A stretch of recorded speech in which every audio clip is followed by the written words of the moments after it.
Ley 1/2013, de 14 de mayo, de medidas para reforzar la protección a los deudores hipotecarios, reestructuración de deuda y alquiler social. Juan Carlos y Rey de España. A todos los que la presente vieren y entendieren. Sabed que las Cortes Generales han aprobado y yo vengo en sancionar la siguiente ley. Preámbulo. La atención a las circunstancias excepcionales que atraviesa nuestro país, motivadas por la crisis económica y financiera, en las que numerosas personas que contrataron un préstamo hipotecario para la adquisición de su vivienda habitual se encuentran en dificultades para hacer frente a sus obligaciones, exige la adopción de medidas que, en diferentes formas, contribuyan a aliviar la situación de los deudores hipotecarios. Si bien la tasa de morosidad en nuestro país es baja, hay que tener muy presente el drama social que supone, para cada una de las personas o familias que se encuentran en dificultades para atender sus pagos, la posibilidad de que, debido a esta situación, puedan ver incrementarse sus deudas o llegar a perder su vivienda habitual. El esfuerzo colectivo que están llevando a cabo los ciudadanos de nuestro país con el fin de superar de manera conjunta la situación de dificultad que atravesamos, requiere que, del mismo modo y desde todos los sectores, se continúen adoptando medidas para garantizar que ningún ciudadano es conducido a una situación de exclusión social.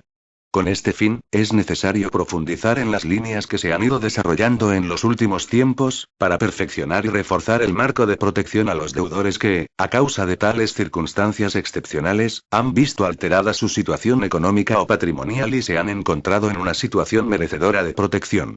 A estos efectos se aprueba esta ley, que consta de 4 capítulos. El primero de ellos prevé la suspensión inmediata y por un plazo de 2 años de los desahucios de las familias que se encuentren en una situación de especial riesgo de exclusión.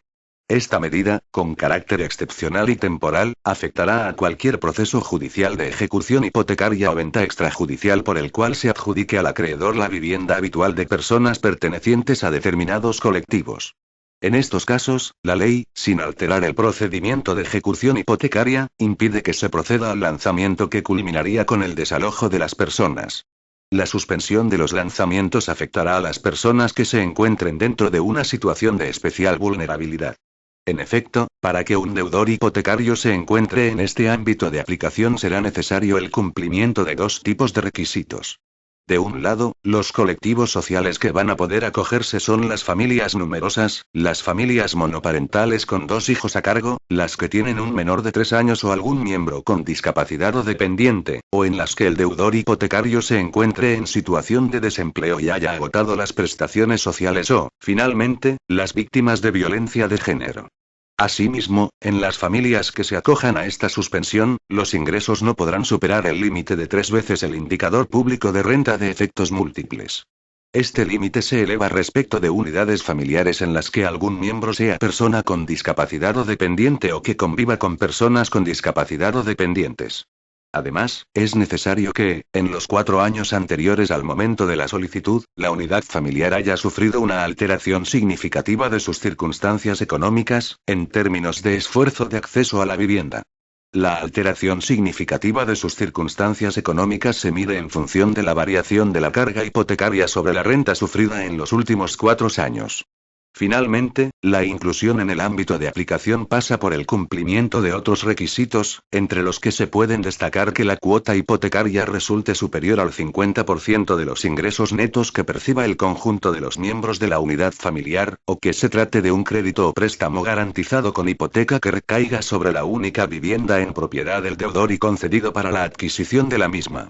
La trascendencia de esta previsión normativa es indudable, pues garantiza que durante este período de tiempo, los deudores hipotecarios especialmente vulnerables no puedan ser desalojados de sus viviendas, con la confianza de que, a la finalización de este período, habrán superado la situación de dificultad en que se puedan encontrar en el momento actual.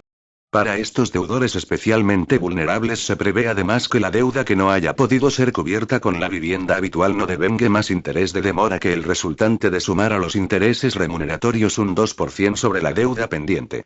El capítulo segundo introduce mejoras en el mercado hipotecario a través de la modificación de la ley hipotecaria, texto refundido según decreto de 8 de febrero de 1946. La Ley 2/1981, de 25 de marzo, de regulación del mercado hipotecario. y la Ley 41/2007, de 7 de diciembre, por la que se modifica la Ley 2/1981, de 25 de marzo, de regulación del mercado hipotecario y otras normas del sistema hipotecario y financiero, de regulación de las hipotecas inversas y el seguro de dependencia y por la que se establece determinada norma tributaria. Especialmente relevante es el hecho de que, para las hipotecas constituidas sobre vivienda habitual, se limitarán los intereses de demora que pueden exigir las entidades de crédito a 3 veces el interés legal del dinero. Además, se prohíbe expresamente la capitalización de estos intereses y se establece que, en caso de que el resultado de la ejecución fuera insuficiente para cubrir toda la deuda garantizada, dicho resultado se aplicará en último lugar a los intereses de demora, de tal forma que se permita en la mayor medida posible que el principal deje de devengar interés. Adicionalmente se fortalece en la ley hipotecaria el régimen de venta extrajudicial de bienes hipotecados. Por otro lado, se refuerza la independencia de las sociedades de tasación respecto de las entidades de crédito. En la venta extrajudicial se introduce la posibilidad de que el notario pueda suspender la misma cuando las partes acrediten que se ha solicitado al órgano judicial competente, en la forma prevista por el artículo 129 de la ley hipotecaria, que dicte resolución decretando la improcedencia de dicha venta, por existir cláusulas abusivas en el contrato de préstamo hipotecario, o su continuación sin la aplicación de las cláusulas abusivas. Además, se faculta expresamente al notario para que advierta a las partes de que alguna cláusula del contrato puede ser abusiva. Dichas modificaciones se adoptan como consecuencia de la sentencia del Tribunal de Justicia de la Unión Europea de 14 de marzo de 2013, dictada en el asunto por el que se resuelve la cuestión prejudicial planteada por el Juzgado de lo Mercantil N3 de Barcelona respecto a la interpretación de la Directiva 93/13/CE del Consejo, de 5 de abril de 1993. El capítulo tercero recoge diferentes modificaciones a la ley de enjuiciamiento civil con el fin de garantizar que la ejecución hipotecaria se realiza de manera que los derechos e intereses del deudor hipotecario sean protegidos de manera adecuada y, en su conjunto, se agilice y flexibilice el procedimiento de ejecución. En particular, como medida de gran relevancia, se establece la posibilidad de que si tras la ejecución hipotecaria de una vivienda habitual aún quedara deuda por pagar, durante el procedimiento de ejecución dineraria posterior se podrá condonar parte del pago de la deuda remanente, siempre que se cumpla con ciertas obligaciones de pago. Además, se permite que el deudor participe de la eventual revalorización futura de la vivienda ejecutada. Por otro lado, se facilita el acceso de postores a las subastas y se rebajan los requisitos que se imponen a los licitadores, de modo que, por ejemplo, se disminuye el aval necesario para pujar del 20 al 5% del valor de tasación de los bienes. Asimismo se duplica, en idéntico sentido, el plazo de tiempo para que el rematante de una subasta consigne el precio de la adjudicación. Se introducen determinadas mejoras en el procedimiento de subasta, estableciéndose que el valor de tasación a efectos de la misma no podrá ser inferior al 75% del valor de tasación que sirvió para conceder el préstamo. Anteriormente no existía ningún límite para el tipo de subasta. Además, en caso de que la subasta concluyera sin postor alguno, se incrementan los porcentajes de adjudicación del bien. En concreto, se elevaría del 60% hasta un máximo del 70%, siempre para los supuestos de vivienda habitual. Este capítulo recoge también la modificación del procedimiento ejecutivo a efectos de que, de oficio o a instancia de parte, el órgano judicial competente pueda apreciar la existencia de cláusulas abusivas en el título ejecutivo y, como consecuencia, decretar la improcedencia de la ejecución o, en su caso, su continuación sin aplicación de aquellas consideradas abusivas. Dicha modificación se adopta como consecuencia de la sentencia del Tribunal de Justicia de la Unión Europea de 14 de marzo de 2013, dictada en el asunto, por la que se resuelve la cuestión prejudicial planteada por el Juzgado de lo Mercantil N3 de Barcelona respecto a la interpretación de la Directiva 93/13/CE del Consejo, de 5 de abril de 1993. Por último, el capítulo cuarto modifica el Real Decreto Ley 6/2012, de 9 de marzo, de medidas urgentes de protección de deudores hipotecarios sin recursos, tanto en lo que afecta al ámbito de aplicación, como en lo relativo a las características de las medidas que pueden ser adoptadas. Adicionalmente, esta ley incluye un mandato al gobierno para que emprenda inmediatamente las medidas necesarias para impulsar, con el sector financiero, la constitución de un fondo social de viviendas destinadas a ofrecer cobertura a aquellas personas que hayan sido desalojadas de su vivienda habitual por el impago de un préstamo hipotecario. Este fondo debiera movilizar un amplio parque de viviendas, propiedad de las entidades de crédito, en beneficio de aquellas familias que solo pueden acceder a una vivienda en caso de que las rentas se ajusten a la escasez de sus ingresos. Capítulo y suspensión de los lanzamientos. Artículo 1. Suspensión de los lanzamientos sobre viviendas habituales de colectivos especialmente vulnerables. 1.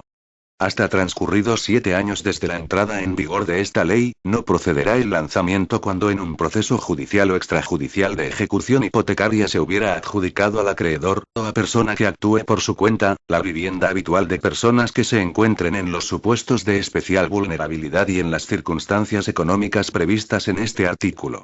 Durante ese plazo, el ejecutado situado en el umbral de exclusión podrá solicitar y obtener del acreedor ejecutante de la vivienda adherido al Código de Buenas Prácticas para la Reestructuración Viable de las Deudas con Garantía Hipotecaria sobre la Vivienda Habitual, aprobado por el Real Decreto Ley 6/2012, de 9 de marzo, de medidas urgentes de protección de deudores hipotecarios sin recursos, o persona que actúe por su cuenta, el alquiler de la misma en las condiciones establecidas en el apartado 5 del anexo de dicho código.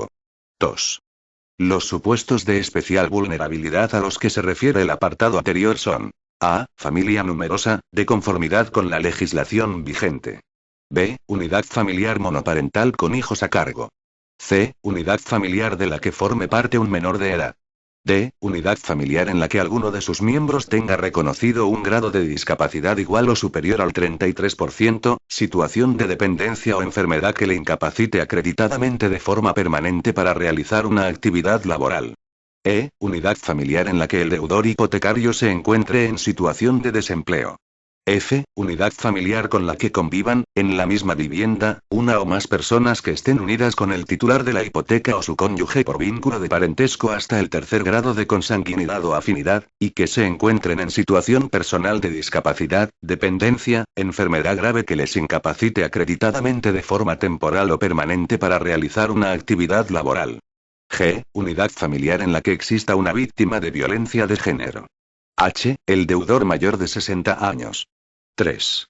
Para que sea de aplicación lo previsto en el apartado 1 deberán concurrir, además de los supuestos de especial vulnerabilidad previstos en el apartado anterior, las circunstancias económicas siguientes. A. Que el conjunto de los ingresos de los miembros de la unidad familiar no supere el límite de 3 veces el indicador público de renta de efectos múltiples anual de 14 pagas. Dicho límite será de 4 veces el indicador público de renta de efectos múltiples anual de 14 pagas en los supuestos previstos en las letras D y F del apartado anterior, y de 5 veces dicho indicador en el caso de que el ejecutado sea persona con parálisis cerebral, con enfermedad mental o con discapacidad intelectual, con un grado de discapacidad reconocido igual o superior al 33%, o persona con discapacidad física o sensorial, con un grado de discapacidad reconocido igual o superior al 65%, así como en los casos de enfermedad grave que incapacite acreditadamente a la persona o a su cuidador para realizar una actividad laboral. B. Que, en los 4 años anteriores al momento de la solicitud, la unidad familiar haya sufrido una alteración significativa de sus circunstancias económicas, en términos de esfuerzo de acceso a la vivienda. C. Que la cuota hipotecaria resulte superior al 50% de los ingresos netos que perciba el conjunto de los miembros de la unidad familiar. D. Que se trate de un crédito o préstamo garantizado con hipoteca que recaiga sobre la única vivienda en propiedad del deudor y concedido para la adquisición de la misma. 4. A los efectos de lo previsto en este artículo se entenderá: A. Que se ha producido una alteración significativa de las circunstancias económicas cuando el esfuerzo que represente la carga hipotecaria sobre la renta familiar se haya multiplicado por al menos 1,5. B. Por unidad familiar la compuesta por el deudor, su cónyuge no separado legalmente o pareja de hecho inscrita y los hijos, con independencia de su edad, que residan en la vivienda, incluyendo los vinculados por una relación de tutela, guarda o acogimiento familiar. Artículo 2. Acreditación. La concurrencia de las circunstancias a que se refiere esta ley se acreditará por el deudor en cualquier momento del procedimiento de ejecución hipotecaria y antes de la ejecución del lanzamiento, ante el juez o el notario encargado del procedimiento, mediante la presentación de los siguientes documentos. A. Percepción de ingresos por los miembros de la unidad familiar.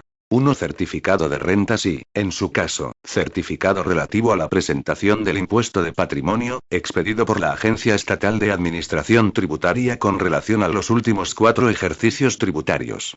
2 últimas 3 nóminas percibidas. 3. Certificado expedido por la entidad gestora de las prestaciones, en el que figure la cuantía mensual percibida en concepto de prestaciones o subsidios por desempleo. 4. Certificado acreditativo de los salarios sociales, rentas mínimas de inserción o ayudas análogas de asistencia social concedidas por las comunidades autónomas y las entidades locales. 5. En caso de trabajador por cuenta propia se aportará el certificado expedido por la Agencia Estatal de Administración Tributaria o, si estuviera percibiendo la prestación por cese de actividad, el certificado expedido por el órgano gestor en el que figure la cuantía mensual percibida. B. Número de personas que habitan la vivienda. 1. Libro de familia o documento acreditativo de la inscripción como pareja de hecho.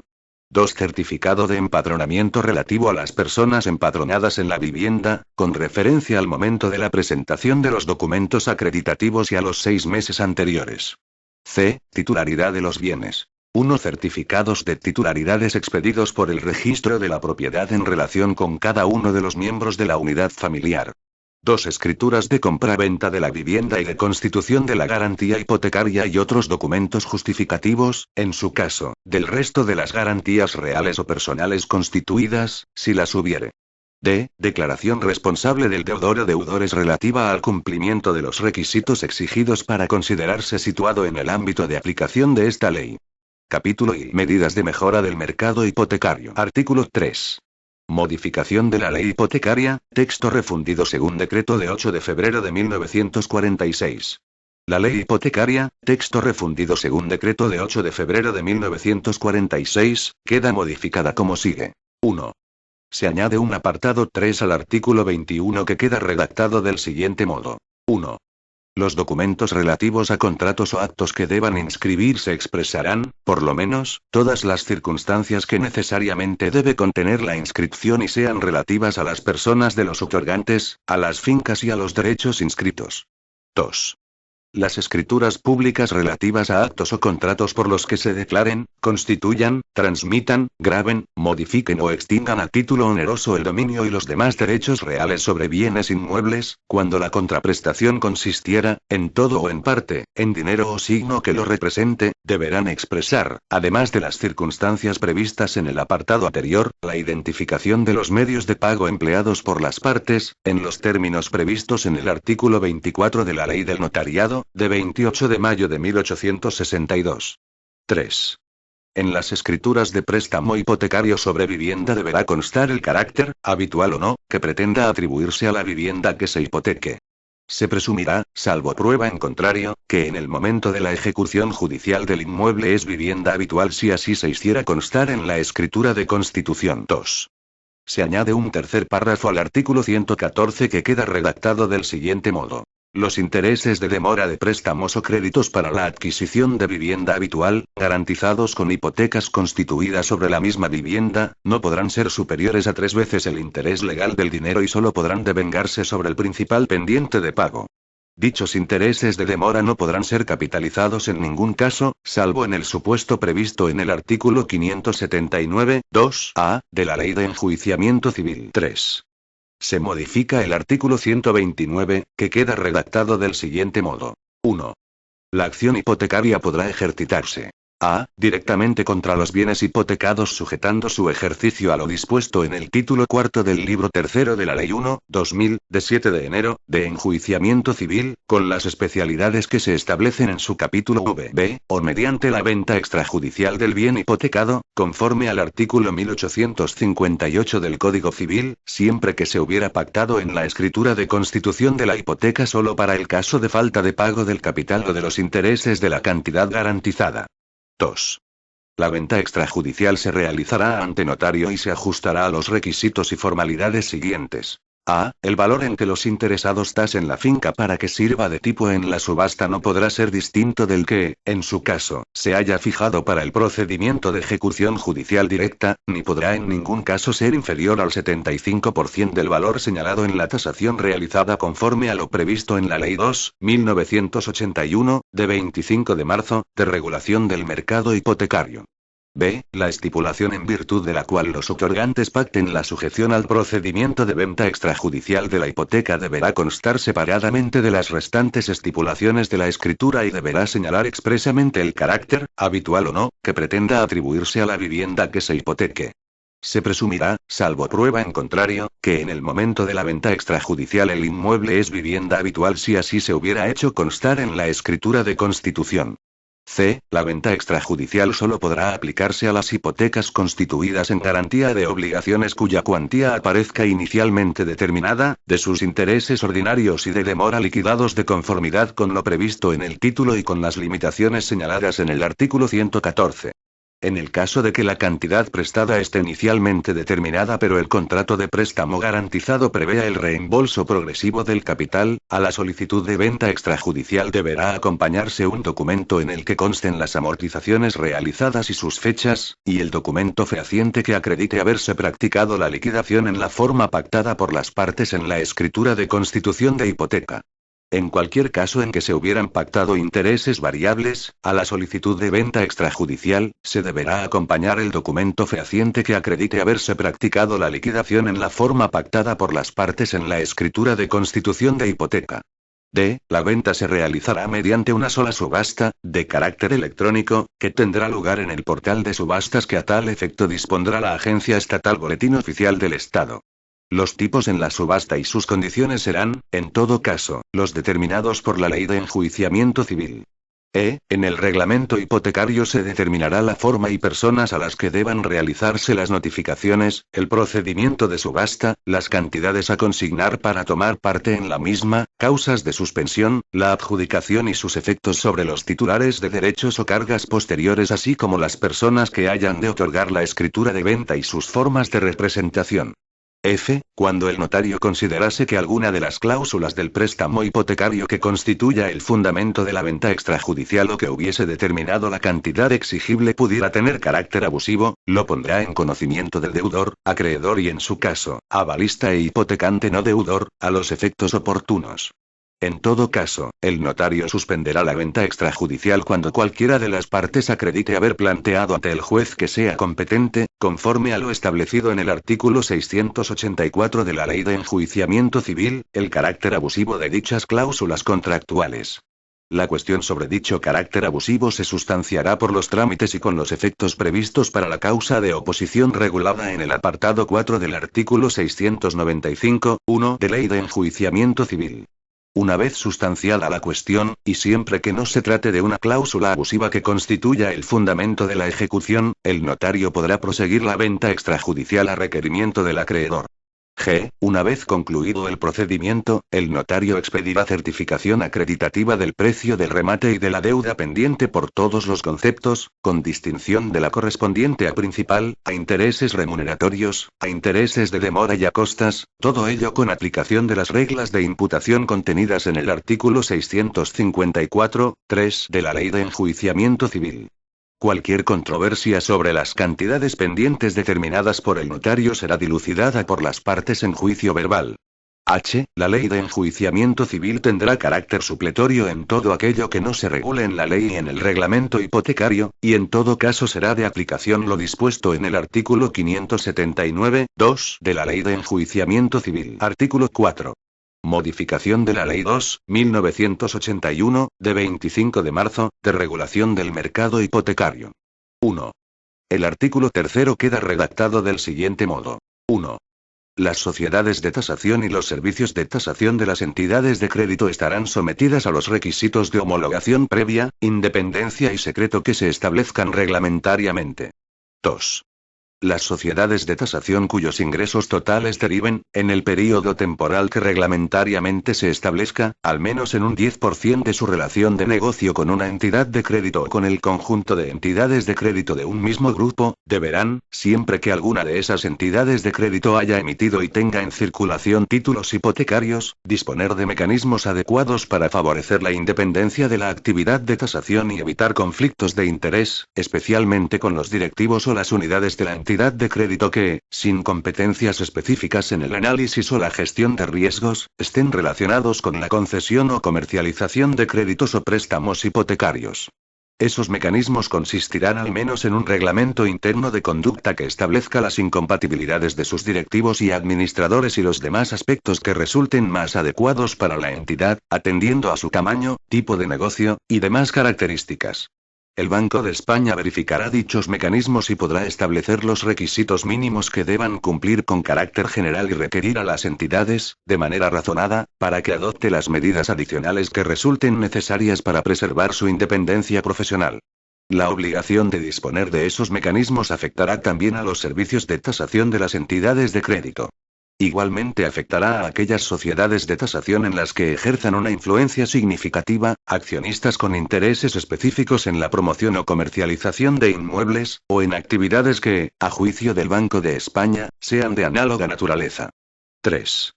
Las entidades de crédito que hayan emitido y tengan en circulación títulos hipotecarios y cuenten con servicios propios de tasación deberán constituir una comisión técnica que verificará el cumplimiento de los requisitos de independencia mencionados en el apartado anterior. Dicha comisión elaborará un informe anual, que deberá remitir al Consejo de Administración u órgano equivalente de la entidad, sobre el grado de cumplimiento de las citadas exigencias. El referido informe anual deberá ser remitido igualmente al Banco de España. 4. Las sociedades de tasación deberán someterse a auditoría de cuentas, ajustando el ejercicio económico al año natural. La revisión y verificación de sus documentos contables se realizará de acuerdo con lo previsto en las normas reguladoras de la auditoría de cuentas. 2. Se modifica el apartado 2A. 1 del artículo 3 bis, que queda redactado como sigue. 1. El incumplimiento, durante un período superior a 3 meses, del requisito del capital social mínimo exigible para ejercer la actividad de tasación en la legislación del mercado hipotecario, así como, durante igual período, la ausencia, o la cobertura por importe inferior al exigible, del aseguramiento de la responsabilidad civil establecido en esa misma normativa. 3. La letra A, del artículo 3 bis 4 queda redactada del siguiente modo. A. El Banco de España incoará obligatoriamente un procedimiento sancionador cuando exista una comunicación razonada de otro organismo o autoridad administrativa en la que se ponga de manifiesto que la prestación irregular de los servicios de tasación ha tenido repercusiones en su campo de actuación administrativa.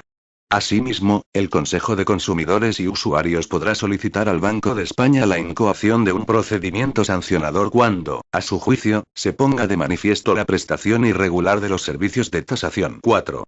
El artículo 3 bis I, queda redactado del siguiente modo. Las entidades de crédito, incluso aquellas que dispongan de servicios propios de tasación, estarán obligadas a aceptar cualquier tasación de un bien aportada por el cliente, siempre que sea certificada por un tasador homologado de conformidad con lo previsto en la presente ley y no esté caducada según lo dispuesto legalmente, y ello, sin perjuicio de que la entidad de crédito pueda realizar las comprobaciones que estime pertinentes, de las que en ningún caso podrá repercutir su coste al cliente que aporte la certificación.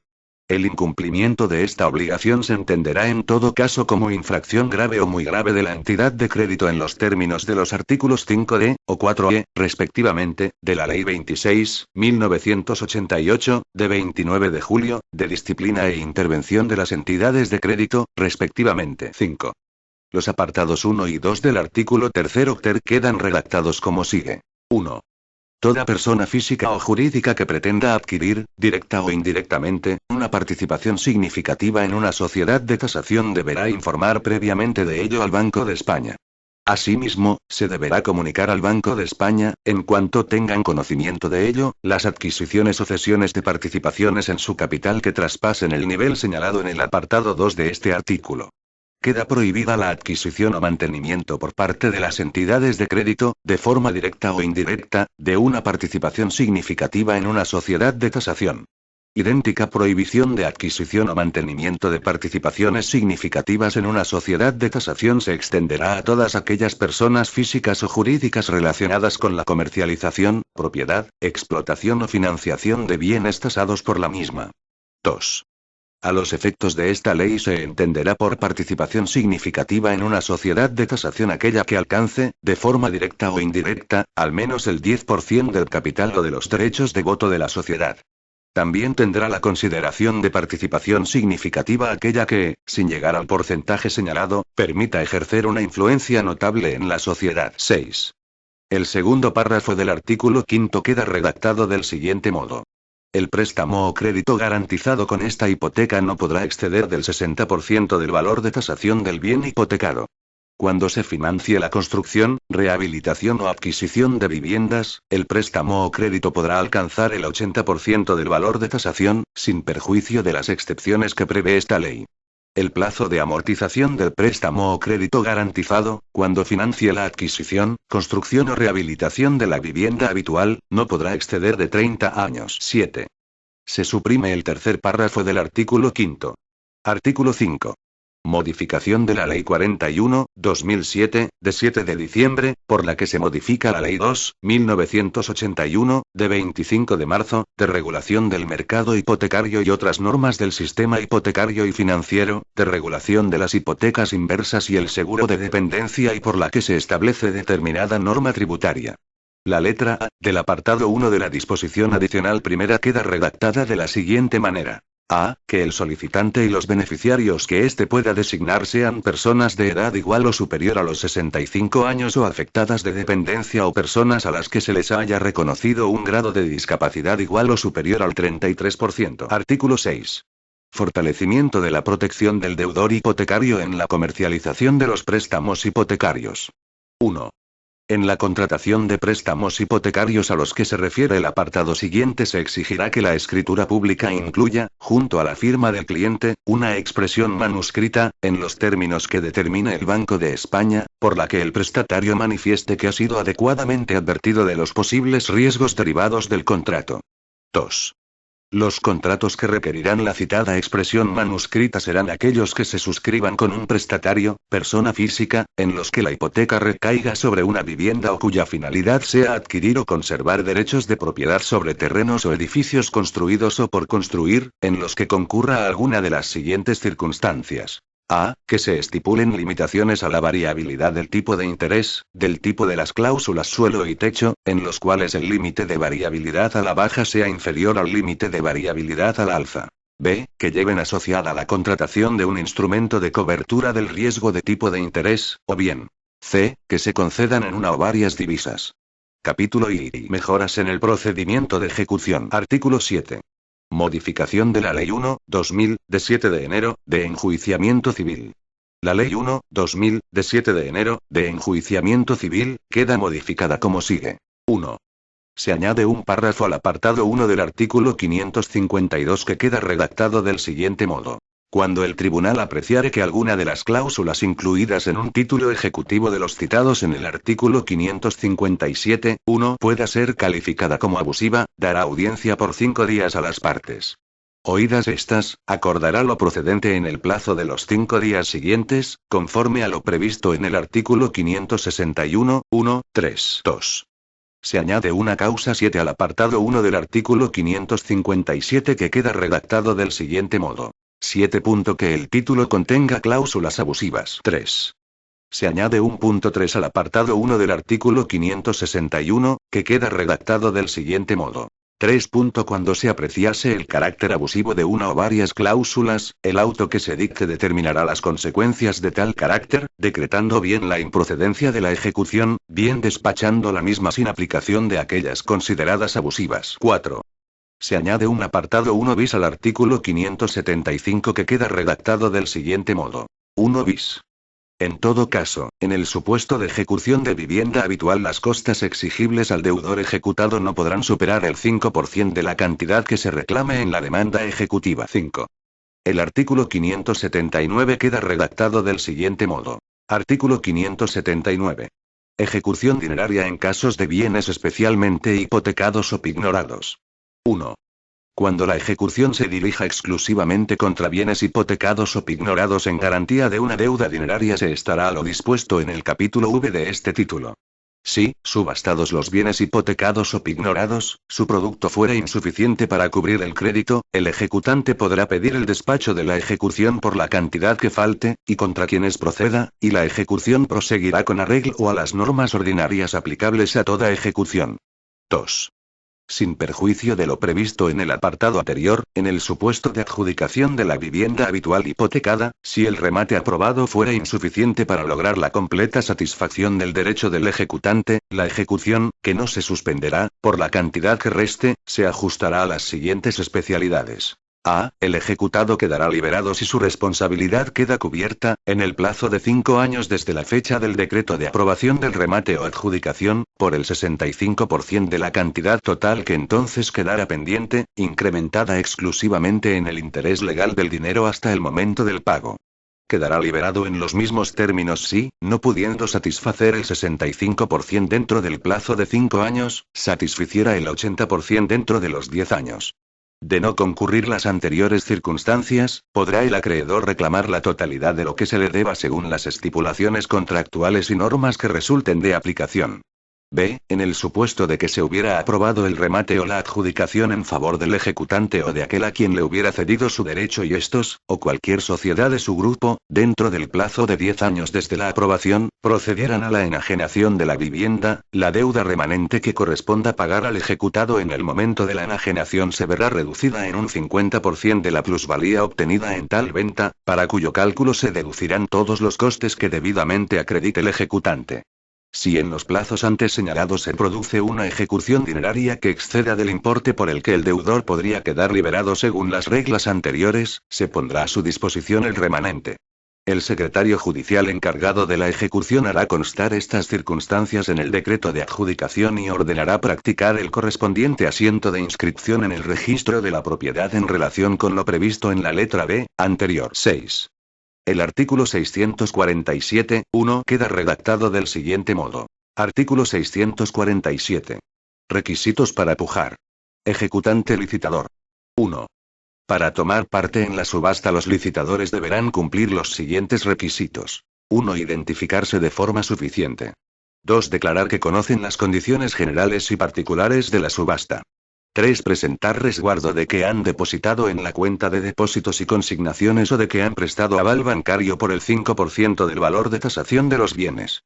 Cuando el licitador realice el depósito con cantidades recibidas en todo o en parte de un tercero, se hará constar así en el resguardo a los efectos de lo dispuesto en el apartado 2 del artículo 652. 7. El artículo 654 queda redactado del siguiente modo. Artículo 654. Pago al ejecutante, destino del remanente, imputación de pagos y certificación de deuda pendiente en caso de insuficiencia de la ejecución. 1.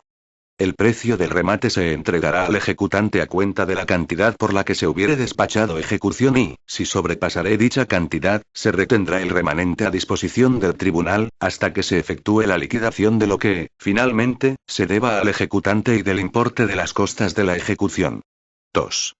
Se entregará al ejecutado el remanente que pudiere existir una vez finalizada la realización forzosa de los bienes, satisfecho plenamente el ejecutante y pagadas las costas. 3. En el caso de que la ejecución resultase insuficiente para saldar toda la cantidad por la que se hubiera despachado ejecución más los intereses y costas devengados durante la ejecución, dicha cantidad se imputará por el siguiente orden. Intereses remuneratorios, principal, intereses moratorios y costas.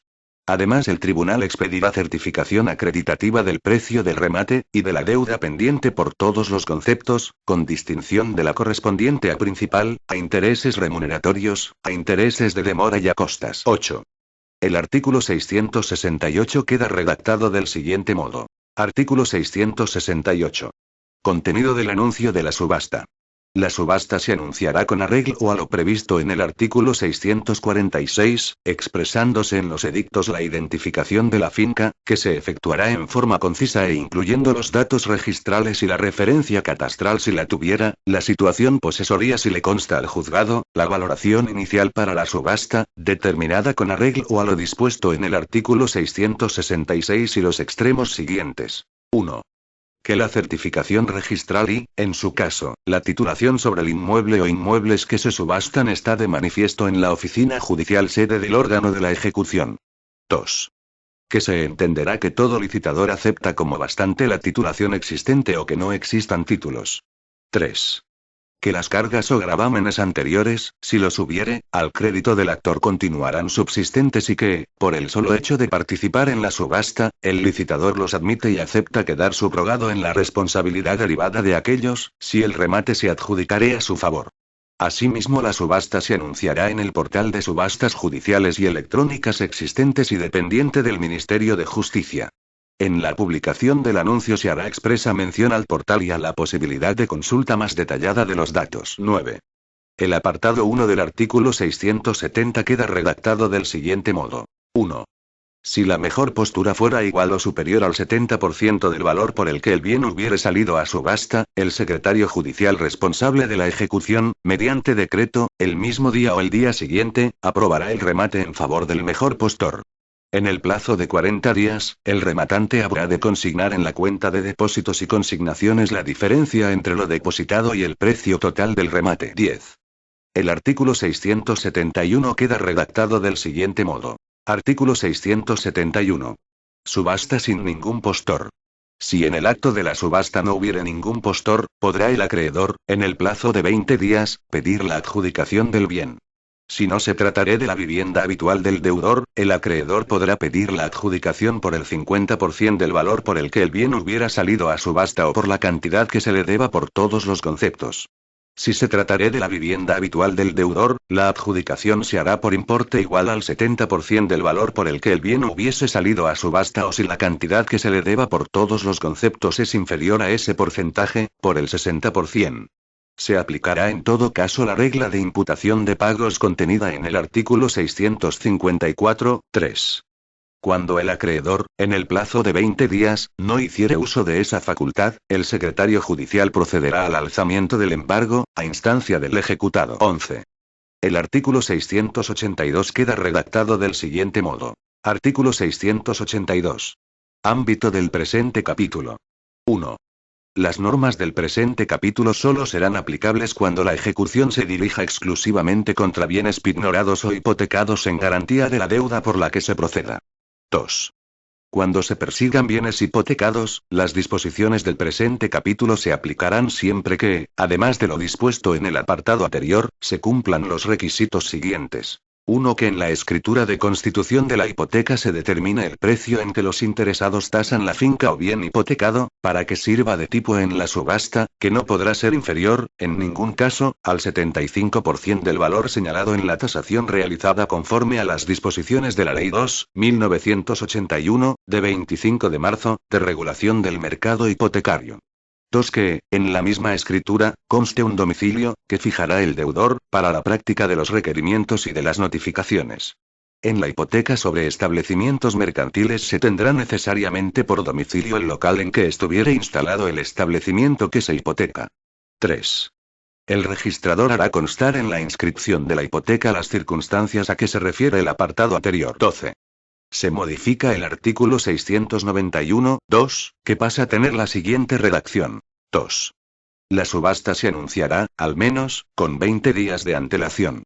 El señalamiento del lugar, día y hora para el remate se notificará al deudor, con la misma antelación, en el domicilio que conste en el registro o, en su caso, en la forma en que se haya practicado el requerimiento conforme a lo previsto en el artículo 686 de esta ley. Durante dicho plazo cualquier interesado en la subasta podrá solicitar del tribunal inspeccionar el inmueble o inmuebles hipotecados, quien lo comunicará a quien estuviere en la posesión, solicitando su consentimiento. Cuando el poseedor consienta la inspección del inmueble y colabore adecuadamente ante los requerimientos del tribunal para facilitar el mejor desarrollo de la subasta del bien hipotecado, podrá solicitar al tribunal una reducción de la deuda hipotecaria de hasta un 2% del valor por el que el bien hubiera sido adjudicado. El tribunal, atendidas las circunstancias, y previa audiencia del ejecutante por plazo no superior a 5 días, decidirá lo que proceda dentro del máximo deducible. 13. El artículo 693 queda redactado del siguiente modo. Artículo 693. Reclamación limitada aparte del capital o de los intereses cuyo pago deba hacerse en plazos diferentes. Vencimiento anticipado de deudas a plazos. 1. Lo dispuesto en este capítulo será aplicable al caso en que deje de pagarse una parte del capital del crédito o los intereses, cuyo pago deba hacerse en plazos, si vencieren al menos 3 plazos mensuales sin cumplir el deudor su obligación de pago o un número de cuotas tal que suponga que el deudor ha incumplido su obligación por un plazo al menos equivalente a 3 meses. Así se hará constar por el notario en la escritura de constitución. Si para el pago de alguno de los plazos del capital o de los intereses fuere necesario enajenar el bien hipotecado, y aún quedaren por vencer otros plazos de la obligación, se verificará la venta y se transferirá la finca al comprador con la hipoteca correspondiente a la parte del crédito que no estuviere satisfecha. 2. Podrá reclamarse la totalidad de lo adeudado por capital y por intereses si se hubiese convenido el vencimiento total en caso de falta de pago de, al menos, 3 plazos mensuales sin cumplir el deudor su obligación de pago o un número de cuotas tal que suponga que el deudor ha incumplido su obligación por un plazo, al menos, equivalente a 3 meses, y este convenio constase en la escritura de constitución. 3. En el caso a que se refiere el apartado anterior, el acreedor podrá solicitar que, sin perjuicio de que la ejecución se despache por la totalidad de la deuda, se comunique al deudor que, hasta el día señalado para la celebración de la subasta, podrá liberar el bien mediante la consignación de la cantidad exacta que por principal e intereses estuviere vencida en la fecha de presentación de la demanda, incrementada, en su caso, con los vencimientos del préstamo y los intereses de demora que se vayan produciendo a lo largo del procedimiento y resulten impagados en todo o en parte. A estos efectos, el acreedor podrá solicitar que se proceda conforme a lo previsto en el apartado 2 del artículo 578. Si el bien hipotecado fuese la vivienda habitual, el deudor podrá, aun sin el consentimiento del acreedor, liberar el bien mediante la consignación de las cantidades expresadas en el párrafo anterior. Liberado un bien por primera vez, podrá liberarse en segunda o ulteriores ocasiones siempre que, al menos, medien 3 años entre la fecha de la liberación y la del requerimiento de pago judicial o extrajudicial efectuada por el acreedor. Si el deudor efectuase el pago en las condiciones previstas en los apartados anteriores, se tasarán las costas, que se calcularán sobre la cuantía de las cuotas atrasadas abonadas, con el límite previsto en el artículo 575, 1 bis y, una vez satisfechas estas, el secretario judicial dictará decreto liberando el bien y declarando terminado el procedimiento.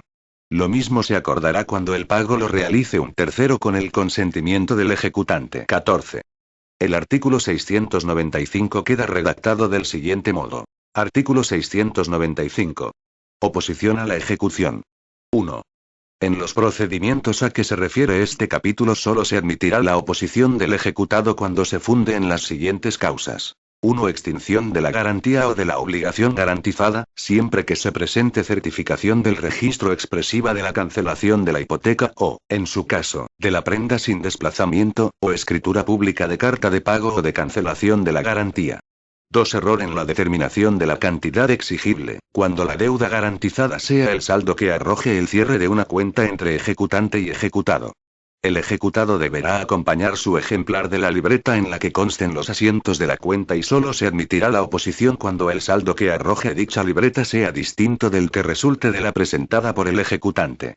No será necesario acompañar libreta cuando el procedimiento se refiera al saldo resultante del cierre de cuentas corrientes u operaciones similares derivadas de contratos mercantiles otorgados por entidades de crédito, ahorro o financiación en los que se hubiere convenido que la cantidad exigible en caso de ejecución será la especificada en certificación expedida por la entidad acreedora, pero el ejecutado deberá expresar con la debida precisión los puntos en que discrepe de la liquidación efectuada por la entidad. 3. En caso de ejecución de bienes muebles hipotecados o sobre los que se haya constituido prenda sin desplazamiento, la sujeción de dichos bienes a otra prenda, hipoteca mobiliaria o inmobiliaria o embargo inscritos con anterioridad al gravamen que motive el procedimiento, lo que habrá de acreditarse mediante la correspondiente certificación registral. 4. El carácter abusivo de una cláusula contractual que constituya el fundamento de la ejecución o que hubiese determinado la cantidad exigible. 2. Formulada la oposición a la que se refiere el apartado anterior, el secretario judicial suspenderá la ejecución y convocará a las partes a una comparecencia ante el tribunal que hubiera dictado la orden general de ejecución, debiendo mediar 4 días desde la citación, comparecencia en la que el tribunal oirá a las partes, admitirá los documentos que se presenten y acordará en forma de auto lo que estime procedente dentro del segundo día. 3. El auto que estime la oposición basada en las causas 1 y 3 del apartado 1 de este artículo mandará sobreseer la ejecución. El que estime la oposición basada en la causa 2 fijará la cantidad por la que haya de seguirse la ejecución. De estimarse la causa 4, se acordará el sobreseimiento de la ejecución cuando la cláusula contractual fundamente la ejecución. En otro caso, se continuará la ejecución con la inaplicación de la cláusula abusiva. 4. Contra el auto que ordene el sobreseimiento de la ejecución o la inaplicación de una cláusula abusiva podrá interponerse recurso de apelación. Fuera de estos casos, los autos que decidan la oposición a que se refiere este artículo no serán susceptibles de recurso alguno y sus efectos se circunscribirán exclusivamente al proceso de ejecución en que se dicten. Capítulo I. Modificación del Real Decreto Ley 6/2012, de 9 de marzo, de medidas urgentes de protección de deudores hipotecarios sin recursos. Artículo 8. Modificación del Real Decreto Ley 6/2012, de 9 de marzo, de medidas urgentes de protección de deudores hipotecarios sin recursos.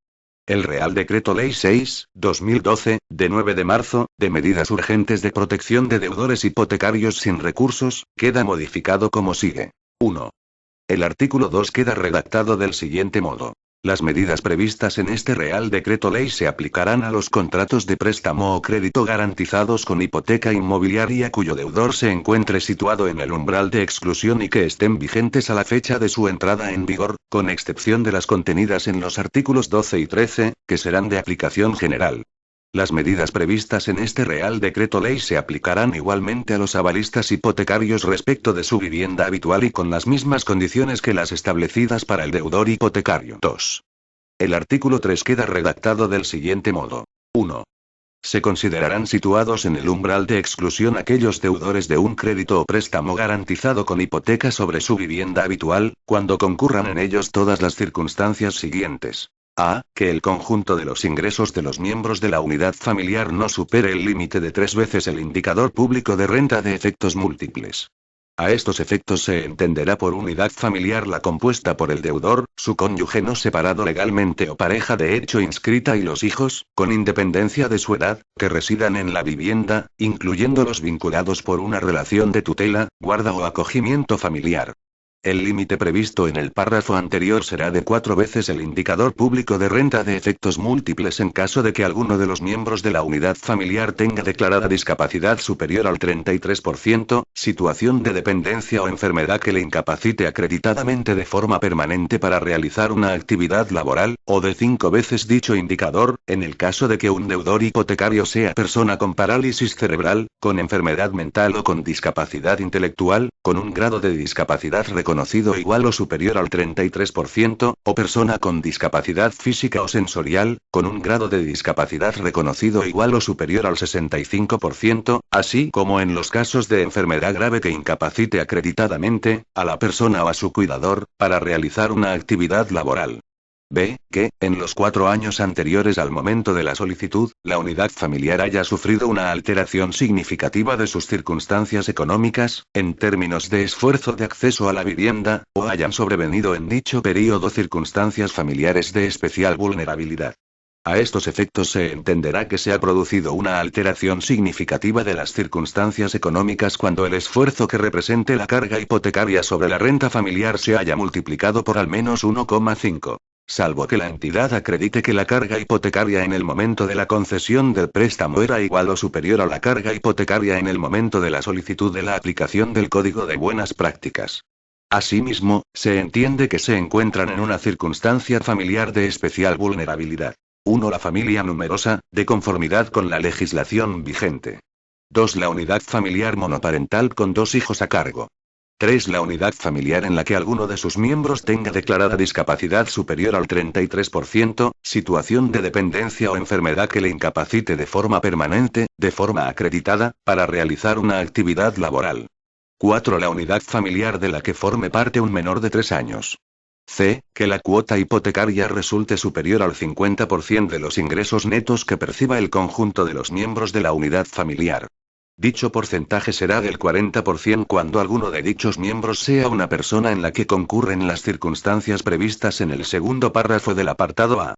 A efectos de las letras A y B anteriores, se considerará que presentan una discapacidad en grado igual o superior al 33% los pensionistas de la Seguridad Social que tengan reconocida una pensión de incapacidad permanente en el grado de total, absoluta o gran invalidez, y a los pensionistas de clases pasivas que tengan reconocida una pensión de jubilación o de retiro por incapacidad permanente para el servicio o inutilidad.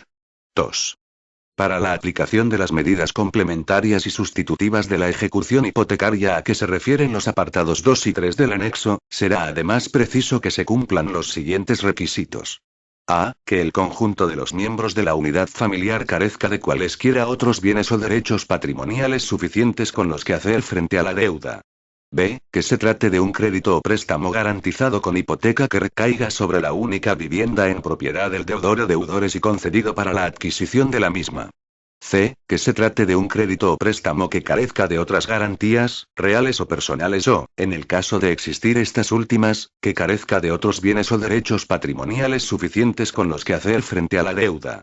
D. En el caso de que existan codeudores que no formen parte de la unidad familiar, deberán estar incluidos en las circunstancias A, B y C anteriores. 3. La concurrencia de las circunstancias a que se refiere el apartado 1 se acreditará por el deudor ante la entidad acreedora mediante la presentación de los siguientes documentos. A. Percepción de ingresos por los miembros de la unidad familiar. 1. Certificado de rentas, y en su caso, certificado relativo a la presentación del impuesto de patrimonio, expedido por la Agencia Estatal de Administración Tributaria o el órgano competente de la comunidad autónoma, en su caso, con relación a los últimos 4 ejercicios tributarios. 2 últimas 3 nóminas percibidas. 3. Certificado expedido por la entidad gestora de las prestaciones, en el que figure la cuantía mensual percibida en concepto de prestaciones o subsidios por desempleo. 4. Certificado acreditativo de los salarios sociales, rentas mínimas de inserción o ayudas análogas de asistencia social concedidas por las comunidades autónomas y las entidades locales. 5. En caso de trabajador por cuenta propia, si estuviera percibiendo la prestación por cese de actividad, el certificado expedido por el órgano gestor en el que figure la cuantía mensual percibida. B. Número de personas que habitan la vivienda. 1. Libro de familia o documento acreditativo de la inscripción como pareja de hecho. 2. Certificado de empadronamiento relativo a las personas empadronadas en la vivienda, con referencia al momento de la presentación de los documentos acreditativos y a los 6 meses anteriores. 3. Declaración de discapacidad, de dependencia o de incapacidad permanente para realizar una actividad laboral. C. Titularidad de los bienes. 1. Certificados de titularidades expedidos por el registro de la propiedad en relación con cada uno de los miembros de la unidad familiar. 2. Escrituras de compra-venta de la vivienda y de constitución de la garantía hipotecaria y otros documentos justificativos, en su caso, del resto de las garantías reales o personales constituidas, si las hubiere. D. Declaración responsable del deudor o deudores relativa al cumplimiento de los requisitos exigidos para considerarse situados en el umbral de exclusión según el modelo aprobado por la comisión constituida para el seguimiento del cumplimiento del Código de Buenas Prácticas. 3. Se introduce un nuevo artículo 3 bis con la siguiente redacción. Artículo 3 bis. Fiadores e hipotecantes no deudores. Los fiadores e hipotecantes no deudores que se encuentren en el umbral de exclusión podrán exigir que la entidad agote el patrimonio del deudor principal, sin perjuicio de la aplicación a este, en su caso, de las medidas previstas en el Código de Buenas Prácticas, antes de reclamarles la deuda garantizada, aun cuando en el contrato hubieran renunciado expresamente al beneficio de excusión. 4. El artículo 4 queda redactado del siguiente modo. 1. En todos los contratos de crédito o préstamo garantizados con hipoteca inmobiliaria en los que el deudor se encuentre situado en el umbral de exclusión, el interés moratorio aplicable desde el momento en que el deudor solicite a la entidad la aplicación de cualquiera de las medidas del Código de Buenas Prácticas y acredite ante la entidad que se encuentra en dicha circunstancia, será, como máximo, el resultante de sumar a los intereses remuneratorios pactados en el préstamo un 2% sobre el capital pendiente del préstamo. 2. Esta moderación de intereses no será aplicable a deudores o contratos distintos de los regulados en el presente Real Decreto Ley 5. El artículo 5 queda redactado del siguiente modo. 1. El Código de Buenas Prácticas incluido en el anexo será de adhesión voluntaria por parte de las entidades de crédito o de cualquier otra entidad que, de manera profesional, realice la actividad de concesión de préstamos o créditos hipotecarios. 2. La aplicación del Código de Buenas Prácticas se extenderá a las hipotecas constituidas en garantía de préstamos o créditos concedidos para la compra-venta de viviendas cuyo precio de adquisición no hubiese excedido de los siguientes valores. A. Para municipios de más de 1 millón de habitantes. 250.000 euros para viviendas habitadas por una o dos personas, ampliándose dicho valor en 50.000 euros adicionales por cada persona a cargo, hasta un máximo de 3. B. Para municipios de entre 500.000, 1 y 1 millón de habitantes o los integrados en áreas metropolitanas de municipios de más de 1 millón de habitantes. 225.000 euros para viviendas habitadas por una o dos personas, ampliándose dicho valor en 45.000 euros adicionales por cada persona a cargo, hasta un máximo de 3. C. Para municipios de entre 100.000, 1 y 500.000 habitantes. 187.500 euros para viviendas habitadas por una o dos personas, ampliándose dicho valor en 37.500 euros adicionales por cada persona a cargo, hasta un máximo de 3. D. Para municipios de hasta 100.000 habitantes. 150.000 euros para viviendas habitadas por una o dos personas, ampliándose dicho valor en 30.000 euros adicionales por cada persona a cargo, hasta un máximo de 3. A efectos de lo anterior se tendrán en cuenta las últimas cifras de población resultantes de la revisión del padrón municipal. Asimismo se entenderán por personas a cargo, los descendientes y ascendientes y los vinculados por una relación de tutela, guarda o acogimiento familiar que habiten en la misma vivienda y que dependan económicamente del deudor por percibir rentas inferiores al salario mínimo interprofesional. No obstante, solo podrán acogerse a las medidas previstas en el apartado 3 del Código las hipotecas constituidas en garantía de préstamos o créditos concedidos para la compra-venta de viviendas cuyo precio de adquisición no hubiese excedido de los siguientes valores. A. Para municipios de más de 1 millón de habitantes. 200.000 euros. B. Para municipios de entre 500.000, 1 y 1 millón de habitantes o los integrados en áreas metropolitanas de municipios de más de 1 millón de habitantes. 180.000 euros. C. Para municipios de entre 100.000, 1 y 500.000 habitantes. 150.000 euros. D. Para municipios de hasta 100.000 habitantes. 120.000 euros. 3.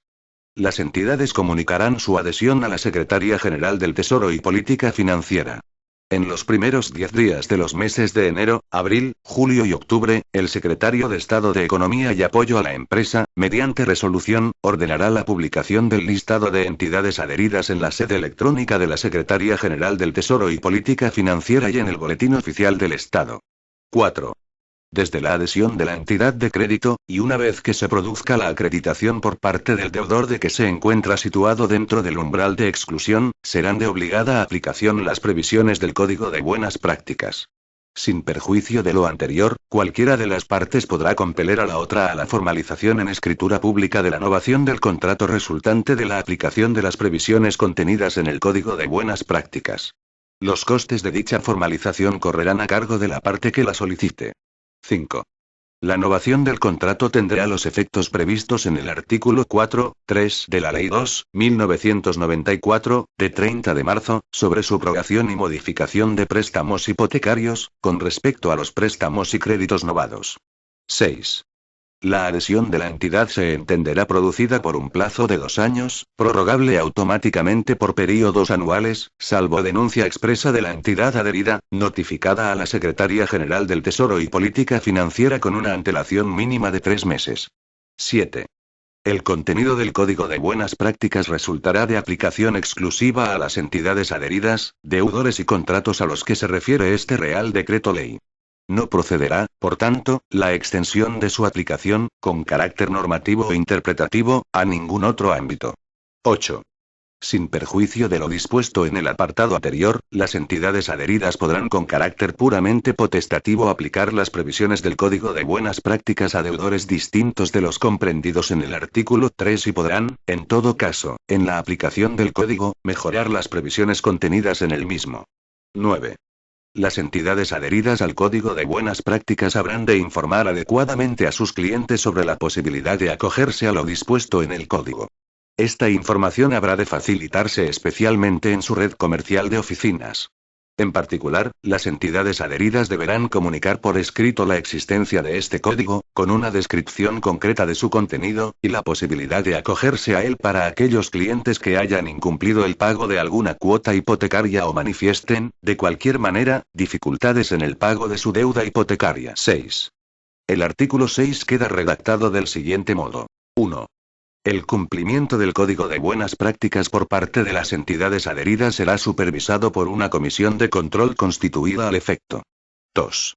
La comisión de control estará integrada por 11 miembros. A. Uno nombrado por el Ministerio de Economía y Competitividad con al menos rango de director general, que presidirá la comisión y tendrá voto de calidad. B. Uno designado por el Banco de España, que actuará como secretario. C. Uno designado por la Comisión Nacional del Mercado de Valores. D. Un juez designado por el Consejo General del Poder Judicial. E. Un secretario judicial designado por el Ministerio de Justicia. F. Un notario designado por el Consejo General del Notariado. G. Uno designado por el Instituto Nacional de Estadística. H. Uno designado por la Asociación Hipotecaria Española. I. Uno designado por el Consejo de Consumidores y Usuarios. J. Dos designados por las asociaciones no gubernamentales que determinará el Ministerio de Sanidad, Servicios Sociales e Igualdad, que realicen labores de acogida.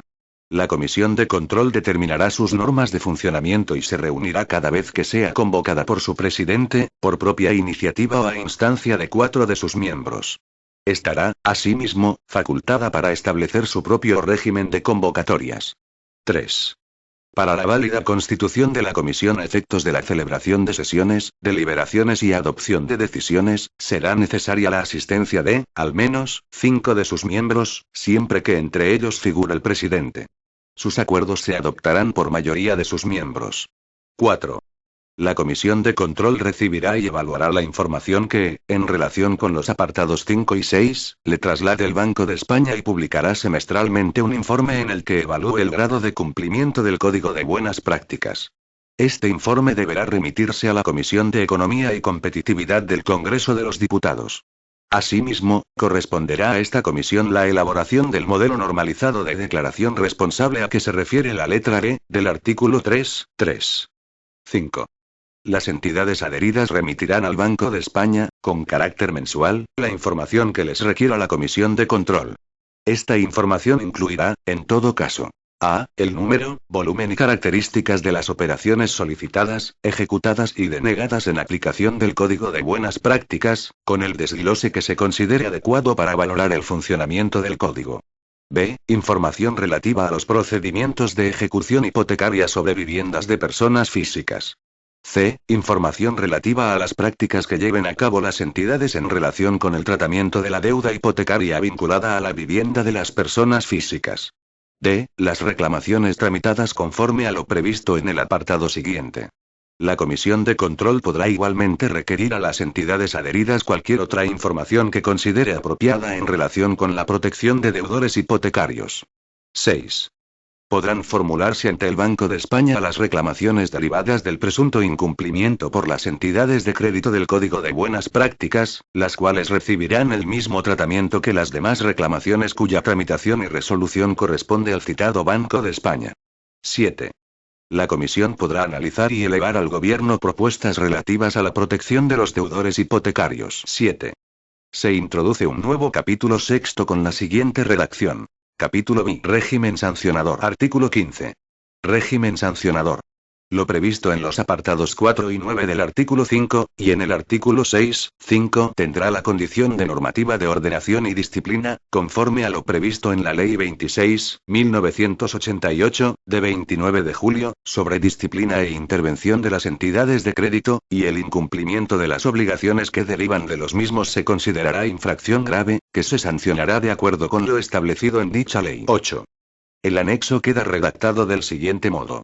Anexo. Código de Buenas Prácticas para la reestructuración viable de las deudas con garantía hipotecaria sobre la vivienda habitual. 1. Medidas previas a la ejecución hipotecaria. Reestructuración de deudas hipotecarias. A. Los deudores comprendidos en el ámbito de aplicación del artículo 2 del Real Decreto Ley 6/2012, de 9 de marzo, de medidas urgentes de protección de deudores hipotecarios sin recursos, podrán solicitar y obtener de la entidad acreedora la reestructuración de su deuda hipotecaria al objeto de alcanzar la viabilidad a medio y largo plazo de la misma. Junto a la solicitud de reestructuración, acompañarán la documentación prevista en el artículo 3.3 del citado Real Decreto Ley. No podrán formular tal solicitud aquellos deudores que se encuentren en un procedimiento de ejecución, una vez se haya producido el anuncio de la subasta. B. En el plazo de un mes desde la presentación de la solicitud anterior junto con la documentación a que se refiere la letra anterior, la entidad deberá notificar y ofrecer al deudor un plan de reestructuración en el que se concreten la ejecución y las consecuencias financieras para el deudor de la aplicación conjunta de las medidas contenidas en esta letra.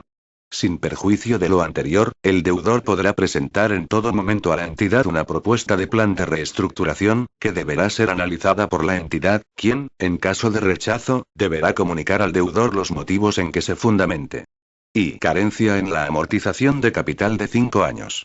El capital correspondiente a las cuotas de ese período podrá o bien pasarse a una cuota final al término del préstamo o bien prorratearse en las cuotas restantes, o realizarse una combinación de ambos sistemas. Y ampliación del plazo de amortización hasta un total de 40 años a contar desde la concesión del préstamo. Y reducción del tipo de interés aplicable a Euribor más 0,25% durante el plazo de carencia. Adicionalmente, las entidades podrán reunificar el conjunto de las deudas contraídas por el deudor. No conllevará costes por compensación la amortización anticipada del crédito o préstamo hipotecario solicitada durante los 10 años posteriores a la aprobación del plan de reestructuración.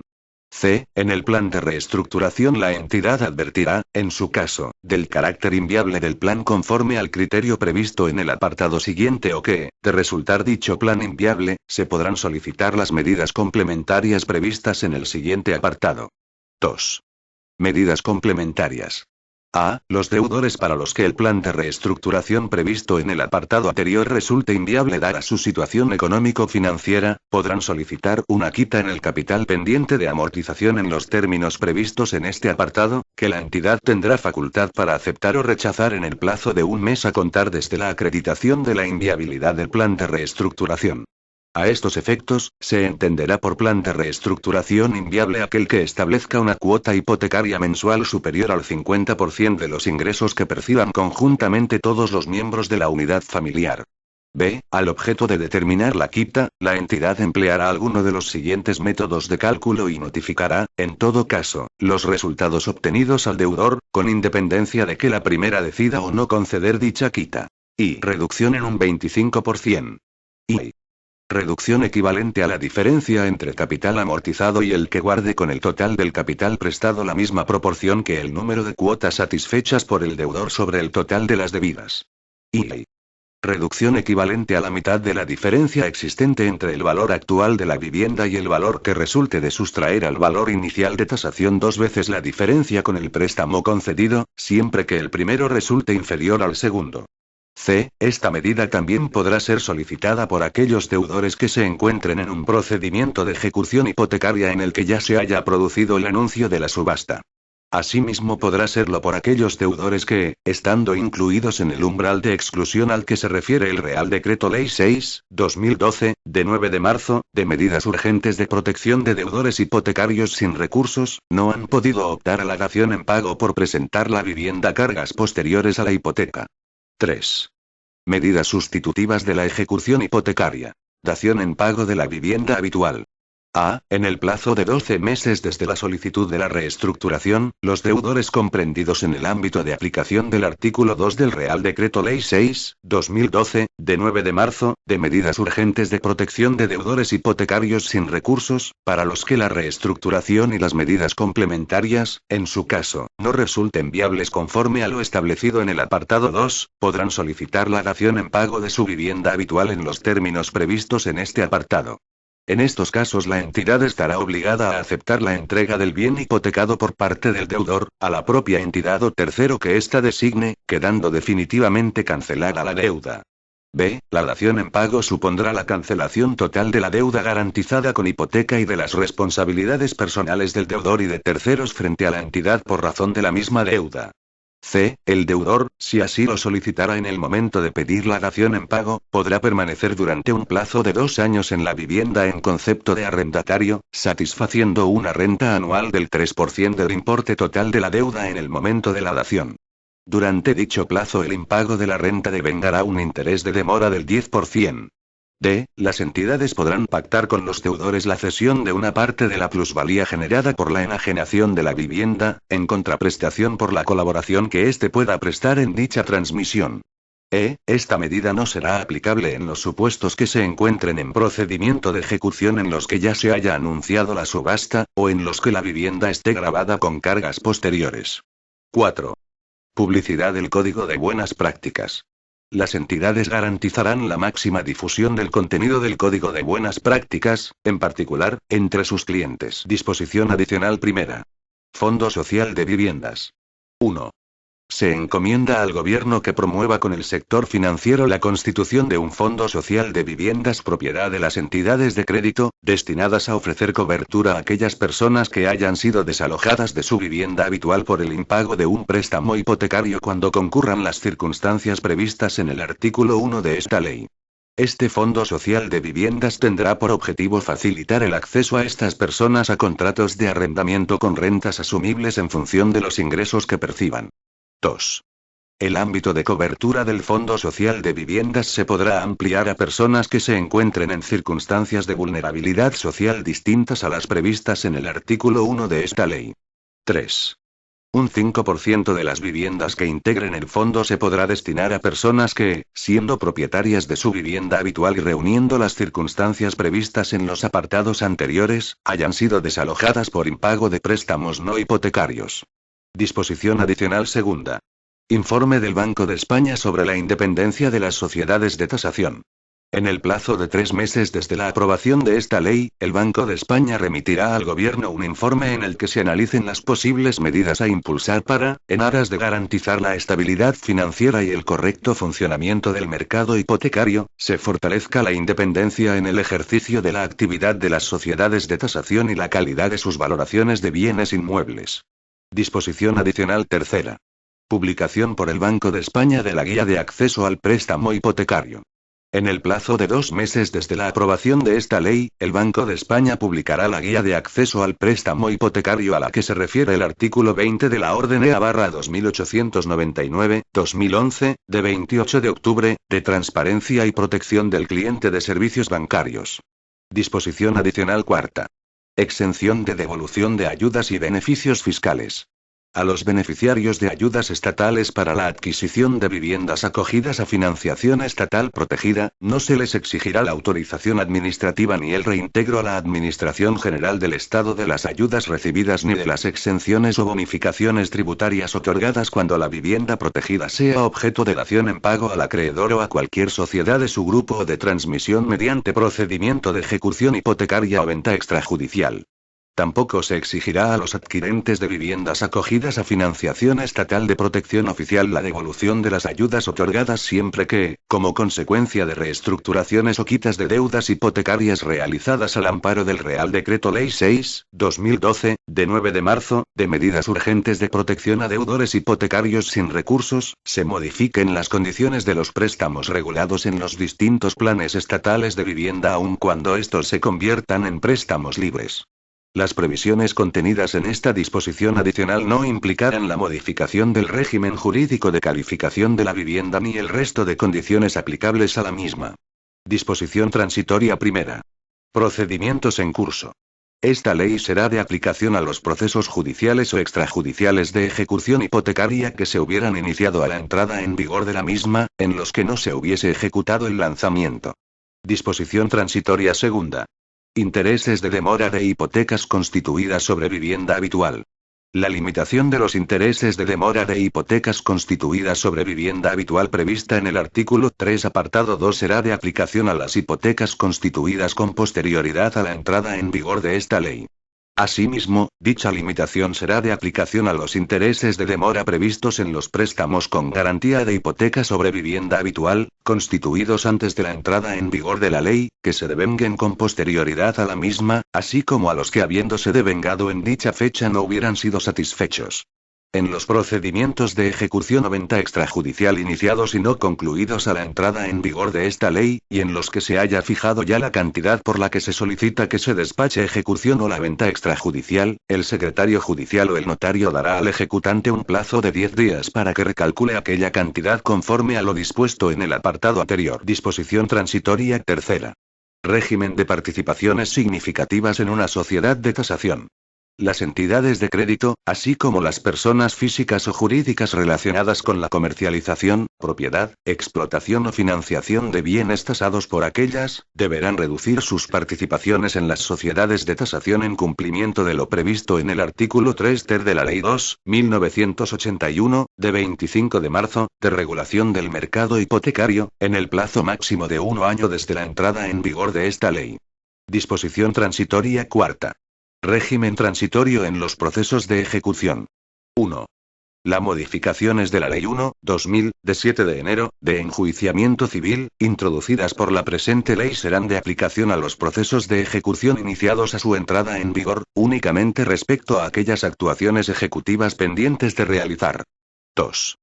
En todo caso, en los procedimientos ejecutivos en curso a la entrada en vigor de esta ley en los que haya transcurrido el período de oposición de 10 días previsto en el artículo 556(1) de la Ley de Enjuiciamiento Civil, las partes ejecutadas dispondrán de un plazo preclusivo de 1 mes para formular un incidente extraordinario de oposición basado en la existencia de las nuevas causas de oposición previstas en el apartado 7 del artículo 557(1) y 4 del artículo 695. 1 de la Ley de Enjuiciamiento Civil.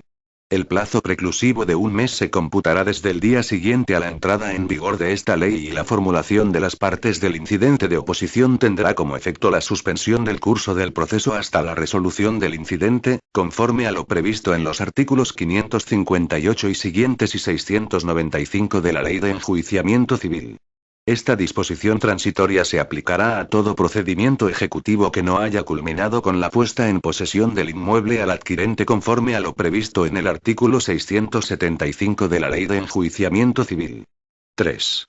Asimismo, en los procedimientos ejecutivos en curso en los que, a la entrada en vigor de esta ley, ya se haya iniciado el período de oposición de 10 días previsto en el artículo 556(1) de la Ley de Enjuiciamiento Civil, las partes ejecutadas dispondrán del mismo plazo preclusivo de 1 mes previsto en el apartado anterior para formular oposición basada en la existencia de cualesquiera causas de oposición previstas en los artículos 557 y 695 de la Ley de Enjuiciamiento Civil. 4. La publicidad de la presente disposición tendrá el carácter de comunicación plena y válida a los efectos de notificación y cómputo de los plazos previstos en los apartados 2 y 3 de este artículo, no siendo necesario en ningún caso dictar resolución expresa al efecto. 5. Lo dispuesto en el artículo 579(2)(a) de la Ley 1/2000, de 7 de enero, de enjuiciamiento civil será de aplicación a las adjudicaciones de vivienda habitual realizadas con anterioridad a la entrada en vigor de esta ley, siempre que a esa fecha no se hubiere satisfecho completamente la deuda y que no hayan transcurrido los plazos del apartado 2(a) del citado artículo. En estos casos, los plazos anteriores que vencieran a lo largo de 2013 se prolongarán hasta el 1 de enero de 2014. La aplicación de lo previsto en este apartado no supondrá en ningún caso la obligación del ejecutante de devolver las cuantías ya percibidas del ejecutado. Disposición transitoria quinta. Venta extrajudicial. Lo previsto en el artículo 3.3 se aplicará a las ventas extrajudiciales de bienes hipotecados que se inicien con posterioridad a la entrada en vigor de esta ley, cualquiera que fuese la fecha en que se hubiera otorgado la escritura de constitución de hipoteca. En las ventas extrajudiciales iniciadas antes de la entrada en vigor de la presente ley y en las que no se haya producido la adjudicación del bien hipotecado, el notario acordará su suspensión cuando, en el plazo preclusivo de 1 mes desde el día siguiente a la entrada en vigor de esta ley, cualquiera de las partes acredite haber planteado ante el juez competente, conforme a lo previsto por el artículo 129 de la ley hipotecaria, el carácter abusivo de alguna cláusula del contrato de préstamo hipotecario que constituya el fundamento de la venta extrajudicial o que determine la cantidad exigible. Disposición transitoria sexta. Constitución de la Comisión de Control del Código de Buenas Prácticas. La Comisión de Control del Código de Buenas Prácticas habrá de constituirse y celebrar su primera reunión, con la composición prevista en el apartado 6 del artículo 8, en el plazo máximo de un mes a partir de la entrada en vigor de esta ley. Disposición transitoria séptima. Aplicación del Código de Buenas Prácticas. Los procedimientos de aplicación del Código de Buenas Prácticas iniciados y no finalizados antes de la entrada en vigor de esta ley, se regirán por lo dispuesto en el Real Decreto Ley 6/2012, de 9 de marzo, incorporando las adaptaciones necesarias para ajustarse a los cambios que introduce esta ley en el Código, a partir de que la entidad comunique su adhesión. La aplicación de las modificaciones de este código en ningún caso implicará un empeoramiento de la situación para el deudor, en relación con la protección que hubiera recibido de acuerdo con la antigua redacción del código. Disposición transitoria octava. Adhesión al Código de Buenas Prácticas. Las entidades comunicarán su adhesión a las modificaciones introducidas en el Código de Buenas Prácticas por esta ley a la Secretaría General del Tesoro y Política Financiera. En los primeros 10 días de los meses de enero, abril, julio y octubre, el secretario de Estado de Economía y Apoyo a la Empresa, mediante resolución, ordenará la publicación del listado de las entidades adheridas a dichas modificaciones en la sede electrónica de la Secretaría General del Tesoro y Política Financiera y en el Boletín Oficial del Estado. Las entidades que se hubieran adherido al Código de Buenas Prácticas aprobado por el Real Decreto Ley 6/2012, de 9 de marzo, de medidas urgentes de protección de deudores hipotecarios sin recursos y no se adhieran a las modificaciones introducidas en el mismo por esta ley seguirán obligadas en los términos de dicho Real Decreto Ley, en su versión originaria. Disposición transitoria novena. Límite de emisión de cédulas hipotecarias. Los préstamos y créditos hipotecarios con plazo de amortización superior a 30 años formalizados por las entidades con anterioridad a la entrada en vigor de esta ley y que cumpliesen el resto de requisitos contenidos en la sección segunda de la Ley 2/1981, de 25 de marzo, de regulación del mercado hipotecario, seguirán perteneciendo, hasta su completa amortización, a la cartera de préstamos y créditos elegibles a efectos del cálculo del límite de emisión de cédulas hipotecarias contenido en el artículo 16 de dicha ley. Disposición transitoria décima. Aplicaciones de las exenciones de devolución de ayudas y beneficios fiscales relativos a viviendas de protección oficial. Lo previsto en la disposición adicional cuarta será de aplicación tanto a los procedimientos iniciados a la entrada en vigor de esta ley como a aquellos otros que, habiéndose iniciado antes de dicha fecha, no hayan finalizado. Disposición final primera. Modificación del texto refundido de la Ley de Regulación de los Planes y Fondos de Pensiones, aprobado por Real Decreto Legislativo 1/2002, de 29 de noviembre. Se añade una disposición adicional séptima en los términos siguientes. Disposición adicional séptima. Disponibilidad de los planes de pensiones en caso de procedimiento de ejecución sobre la vivienda habitual.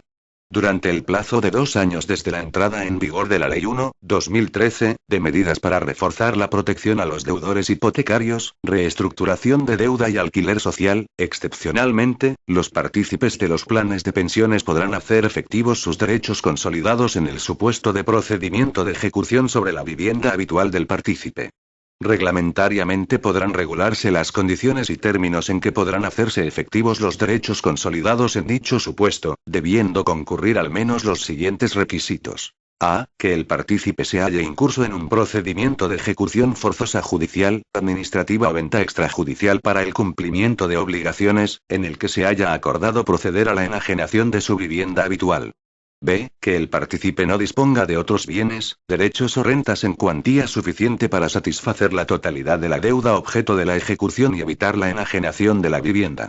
C. Que el importe neto de sus derechos consolidados en el plano planes de pensiones sea suficiente para evitar la enajenación de la vivienda.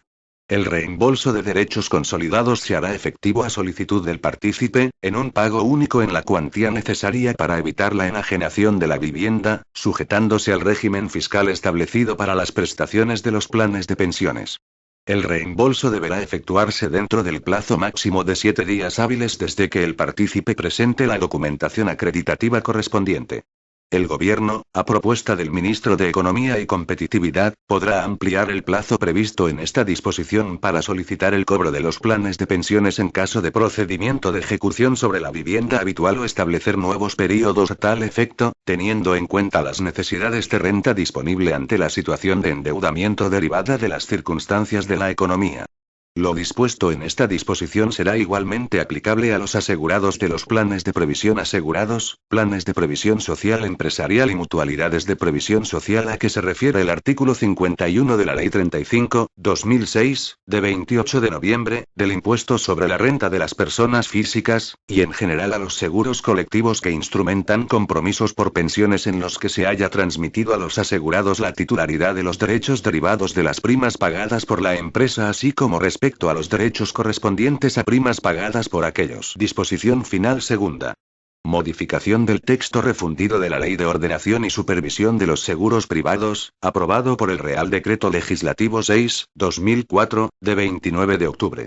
Se modifica el apartado 3 del artículo 60 del texto refundido de la Ley de Ordenación y Supervisión de los Seguros Privados, aprobado por el Real Decreto Legislativo 6/2004, de 29 de octubre, en los siguientes términos. 3. En los seguros de vida en que el tomador asume el riesgo de la inversión se informará de forma clara y precisa acerca de que el importe que se va a percibir depende de fluctuaciones en los mercados financieros, ajenos al control del asegurador y cuyos resultados históricos no son indicadores de resultados futuros. En aquellas modalidades de seguro de vida en las que el tomador no asuma el riesgo de la inversión se informará de la rentabilidad esperada de la operación, considerando todos los costes. Las modalidades a las que resulta aplicable así como la metodología de cálculo de la rentabilidad esperada se determinarán reglamentariamente. Disposición final tercera. Títulos competenciales.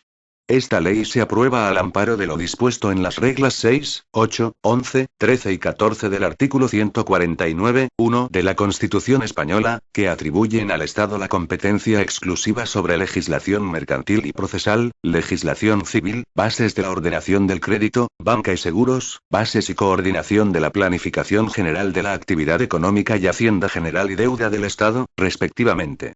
Disposición final cuarta. Entrada en vigor. Esta ley entrará en vigor el día de su publicación en el Boletín Oficial del Estado.